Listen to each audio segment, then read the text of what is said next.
बच्चों में to walking की प्रॉब्लम है तो उसे सॉल्व कैसे करें। हेलो फ्रेंड्स, मेरा नाम डॉक्टर आकांक्षा है। मैं एक चाइल्ड और एडोलेसेंट साइकियाट्रिस्ट हूँ। अक्सर मेरे क्लिनिक में बच्चे आते हैं जिनके टो वॉकिंग है और पेरेंट्स वरिड रहते हैं कि ये टो वॉकिंग कैसे जाएगी, क्योंकि ना ये सिर्फ थोड़ा एम्बैरेसिंग लगता है बट से बच्चे की फुट की जो शेप है उसमें डिफॉर्मिटीज आना शुरू हो जाते हैं।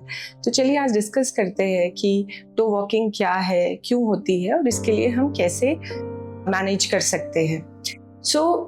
एक चीज आप सभी पेरेंट्स को समझना है कि ऑटिज्म में ऐसा नहीं है कि कोई नई चीज हो रही है।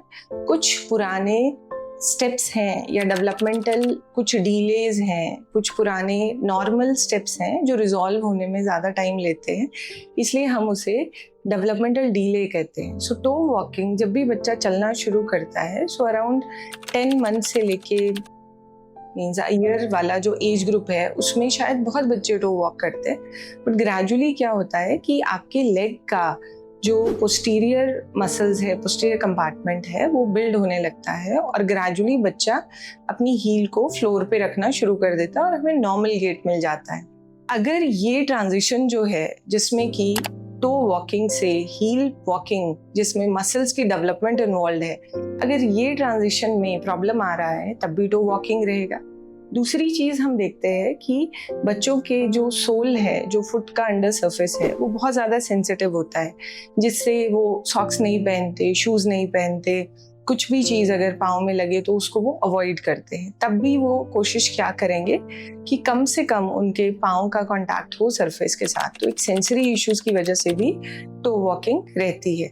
तीसरी एक डेवलपमेंट का ही डिले है। उसमें क्या है, आप हमेशा देखेंगे जब भी गेट डेवलप होता है बच्चे में तो हमेशा टो टू हील वॉक होती है।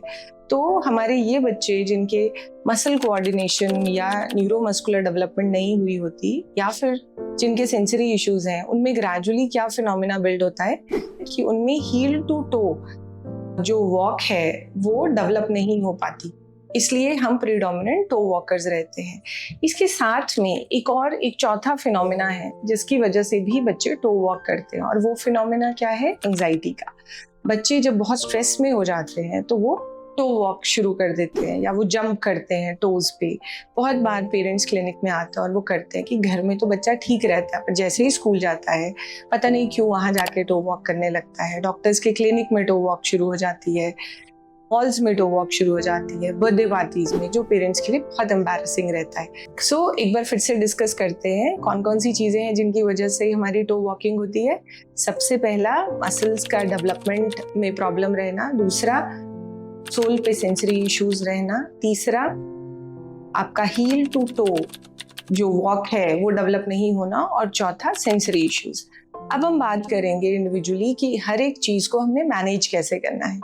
तो जो मसल डेवलपमेंट है उसके लिए हम वो वाली एक्सरसाइजेस घर में कराएंगे जिसमें जो बैक ऑफ द लेग है वो ज्यादा से ज्यादा एंगेज हो रहा है। जैसे अगर हम लोग बच्चे को साइकिलिंग सिखाते हैं तो आपके काफ मसल्स बिल्ड होते हैं। आप घर में एक पैसिव साइकिलिंग भी बच्चे को करा सकते हैं जिसमें आप उसे फ्लोर पे लिटाइए और पैसिवली आप उसे हवा में साइकिल करने के लिए, टांगों को साइकिलिंग की मूवमेंट्स करने के लिए प्रॉम्प्ट करें। अगर वो नहीं समझ पाता तो आप अपने हाथ की मदद लेके हम बिल्कुल ऑपोजिट डायरेक्शन में बच्चे की लेग्स को मूव करेंगे, तब भी पैसिवली काफ के जो मसल्स हैं वो एंगेज होंगे। कहीं पे भी हम अगर उसे किसी ऐसे टेक्सचर पे या किसी ऐसे सरफेस पे चलने के लिए बोलें जो कि स्लांटिंग हो, तब भी हमारा पहले जो काफ के मसल्स हैं वो एंगेज होते हैं। दूसरी चीज आती है सेंसरी इश्यूज। सेंसरी इश्यूज के लिए हमें क्या करना है, अगर घर पे आपके अलग अलग सर्फेसेस हैं, जैसे आपने फुट मैट्स लगा लिए या कोई आपके पास कोई स्पाइकी सी बॉल्स हैं, उनके ऊपर बच्चों को आप खड़ा कर सकते हैं। बस इस चीज का ध्यान रखिएगा, जब भी खड़ा करें तो डांट के मत कीजिए, पुश मत कीजिए, जितना उसका कंफर्ट है। हम खुद भी अगर आप देखेंगे तो आप खुद भी बहुत जो एनोइंग चीजें हैं उनको बहुत टॉलरेट नहीं करते, तो हम क्यों एक्सपेक्ट करते हैं कि हम बच्चे को उन एरियाज में पुश करें जो उसके लिए एनोइंग है जस्ट बिकॉज वो उसके लिए सेहतमंद है। इसलिए हम उसे एनोइंग सर्फेसेस पे रखेंगे बट जितना उसका कंफर्ट है। द मोमेंट वो उससे स्टेप डाउन करने की कोशिश करता है, उसे आने दीजिए और उसे बस परसिस्ट कीजिए, हर रोज कराइए। धीरे धीरे आपको लगेगा उसका टाइम बढ़ रहा है। घर के बाहर की सेटिंग सबसे अच्छी रहती है सेंसरी इश्यूज टैकल करने के लिए। जैसे उसे मिट्टी में चलने दीजिए, उसके पाँव को वेट कीजिए और फिर मिट्टी में चलने दीजिए। सेम मिट्टी का आपको एक अलग एक्सपोजर या टेक्सचर उसको मिलेगा। अच्छा, एक बात मैं ज़रूर बोलना चाहूँगी कि लिक्विड्स या स्टिकी चीज़ें जो हैं वो ज़्यादा अनोइंग रहती हैं जब भी हमें टच की हाइपर सेंसिटिविटी है। तो आपने कोशिश क्या करना है कि जब बच्चा हार्ड चीज़ के लिए या राउंड सर्कुलर चीज़ों के लिए नॉर्मलाइज हो जाए, सिर्फ तभी आप वेट चीज़ें इंट्रोड्यूस कीजिए, नहीं तो वो बिल्कुल भी कोऑपरेट नहीं करेगा चीज़ों को लेके। तो हम पार्क में ले गए जहाँ पे पत्ते पड़े हैं, वहाँ पे घास पे सीमेंटेड सरफेस पे उसे दौड़ने के लिए बोल दीजिए, चलने के लिए बोल दीजिए। आप उसे ये चीज़ ज़रूर इंश्योर कीजिएगा कि कोई हार्मफुल चीज़ें ना हो। ब्रॉड डे लाइट में लेके जाइए ताकि इंसेक्ट्स वगैरह का इशू ना रहे। और ये देखिएगा कि ग्लास या कुछ और हार्मफुल चीज़ें मिट्टी पे ना हो जिससे बच्चे को चोट लगे। तो आपके घर के साथ में कहीं कंस्ट्रक्शन साइट हो रही है जहाँ पे रेत का पहाड़ है, उस पर चढ़ने के लिए बोलिए। बहुत अच्छा एक सेंसरी इनपुट मिलेगा बच्चे के लिए। तो ये हो गया हमारा सेंसरी वाला पार्ट। तीसरा है हमारा जहाँ पे हमने heel to toe walking build करनी है। तो जैसे स्लाइड्स हैं पार्क्स में, हम उसमें बच्चे को उल्टा चढ़ने के लिए बोलिए। देखिए, बहुत बार पेरेंट्स मुझे कहते हैं कि वो चढ़ लेता है, कि स्लाइड पे उल्टा चढ़ लेता है। चढ़ेगा, हम इस बात को डिनाई नहीं कर रहे, पर हमने ये एक्टिविटी को ज़्यादा कराना है। वो एक बार उल्टा चढ़ लिए, उसके बाद वो नीचे आना चाहता है, आ जाइए, बट आपका मेन टारगेट होना चाहिए बच्चे को ऊपर की तरफ चढ़ाना। बार बार उसको रीइंफोर्स कीजिए, उस पर रिवॉर्ड दीजिए। हम लोग जिम जाते हैं, हम सबको पता है कि हमने वही एक डंबल उठाना है और वैसे ही बाइसेप्स को हमने एंगेज करना है।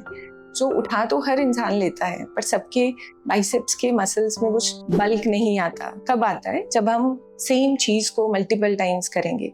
उसी तरह से अगर हमने काफ के मसल्स को, जो हील को ज़्यादा एंगेज करना शुरू करना है, तो उसके लिए आपने स्लाइड्स पे उल्टी डायरेक्शन में चढ़ाना ज़्यादा शुरू करना है। और लास्ट पार्ट आता है एंजाइटी का। तो एंजाइटी में क्या है?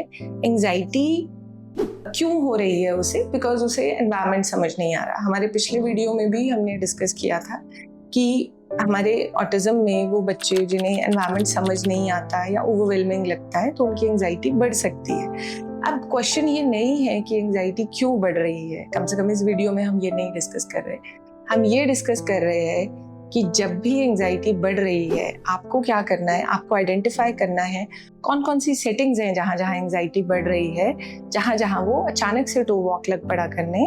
हमारे को बच्चे को प्रिपेयर करना है। आप पहले से उसे सोशल स्टोरीज बताइए, पहले से विजुअली बताइए ज़रूर, हम कहाँ जाने वाले हैं, वहाँ पे क्या होगा। तो जब बच्चा सेम एनवायरनमेंट में आता है तो उसको कुछ मेमोरी रहती है, वो थोड़ा ज़्यादा प्रिपेयर्ड रहता है। तो इन चारों प्रोसेसेस पे काम करके आप देखिएगा कि टो वॉकिंग पहले से डेफिनेटली बहुत कम हो जाएगी। अपने फीडबैक्स हमें ज़रूर दीजिए, हमें मैसेज करके बताइए। अगर आपको टो वॉकिंग के लिए आपको हमने एक डॉक्यूमेंट प्रिपेयर किया है जिसमें हमने एक्टिविटीज़ एनलिस्ट की हैं, आप हमें मैसेज करके बताइए अगर आपको वो डॉक्यूमेंट चाहिए। हम आपको आपके नंबर्स पे रिवर्ट करेंगे। मिलती हूँ मैं आपसे अपने अगले वीडियो में। तब तक अपनी और अपनी फैमिली का ख्याल रखिए। Thank you.